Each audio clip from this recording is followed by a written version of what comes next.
Let's continue in our journey through the book of Galatians by turning to Galatians chapter 2, verse 1. Then after 14 years, I went up again to Jerusalem with Barnabas and also took Titus with me. And I went up by revelation and communicated to them that gospel which I preached among the Gentiles, but privately to those who were of reputation, lest by any means I might run or had run in vain. So here we see Paul is saying that there was a 14-year period of time between the first time he went to Jerusalem and the second time he went to Jerusalem. Just at the end of chapter 1, we saw that there was a 3-year period between when he was converted and when he went to Jerusalem the first time. So it seems that this 14-year period between his first time to Jerusalem and when he returned, by some of the research I've just done, it seems to be this lands between after he's finished his first missionary journey and before he's gone on his second missionary journey. But looking back at the conversion and the fact that there was 3 years between his conversion and him starting the ministry, I think that's pretty incredible and extraordinary and something we can really learn a lot from. So here, Paul had an massive and an amazing encounter with Jesus.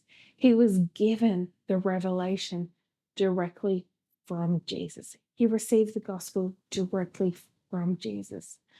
The day of his conversion, or within a couple of days of his conversion, God had given a vision to Ananias, as we read back in Acts chapter 9, which we covered in the last session. And that vision was to say that Paul was to preach to the Gentiles and that God was going to show him just how much he has to suffer.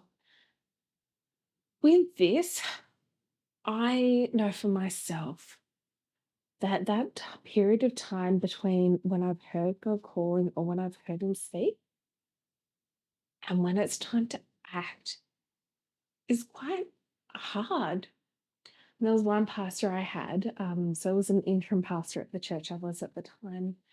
He summed it up perfectly, saying that when we hear God call, it's like there's an urgency to it, but that God also has all the time in the world.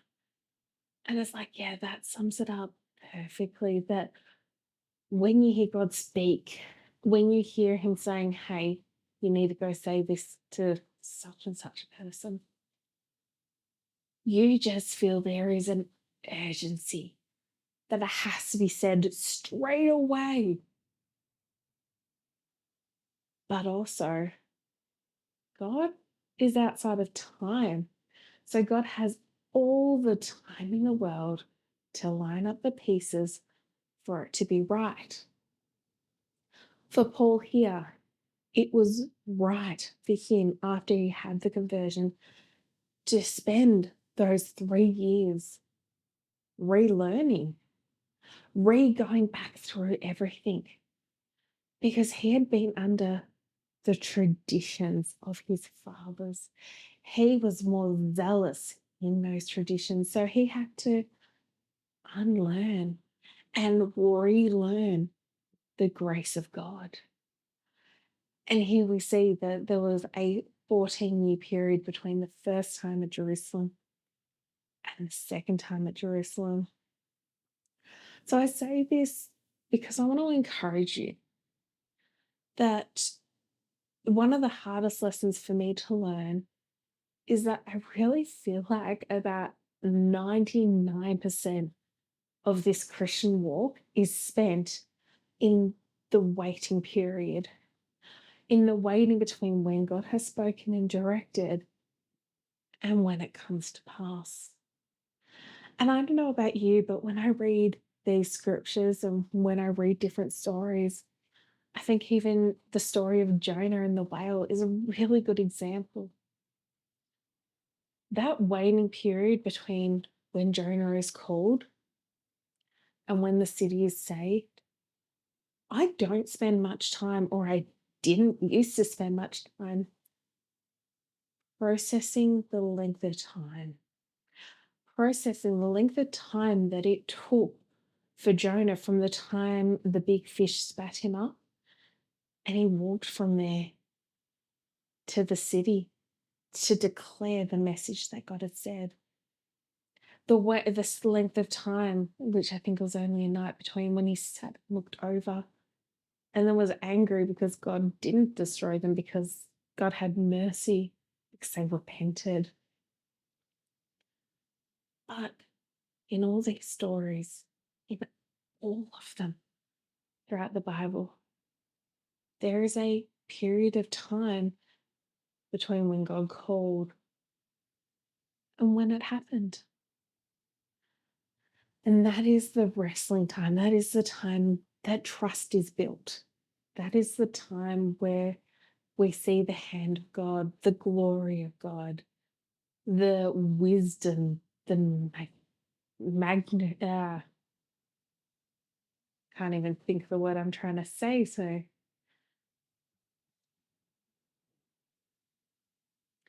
this is the period of time that we see how awesome God is. Just that he is so magnificent. And that's where I want to encourage you in going. That when you see something and you're like, yep, I need to go talk to such and such person about such and such a thing. Wait.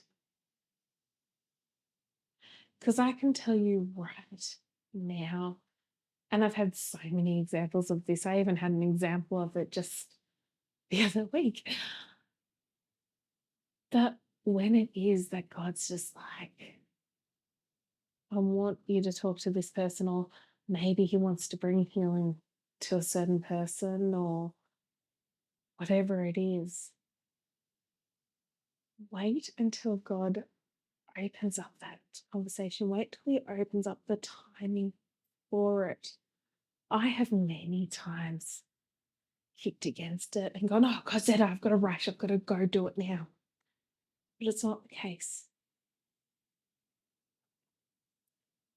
Once God has spoken, you can trust that he's going to open up the doors for what he has said. He's going to open up those opportunities. And it's going to go so much better when you wait for the timing that God has appointed for that conversation. Because you're ready to say it, and the other person is also ready for the conversation.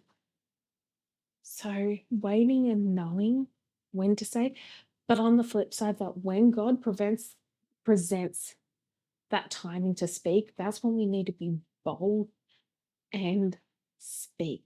Because I can tell you right now, when he presents that opportunity, that is when fear comes in. That's when Satan is in your ear going, are you sure? Are you sure you're going to say it? Should you say it? And fear. Because Satan knows that it's the timing. He knows it's been God appointed. And that's why we have to ignore it. So that's where I want to encourage you in this section of where we're looking at Paul, of where he turns around and says that he went out by revelation. So that was beginning of verse 2, chapter 2. He waited until God showed him where to go and when to go. And that just comes back to this whole idea of when God speaks, we feel that urgency, but God also has all the time in the world. So the perfect opportunity will arrive.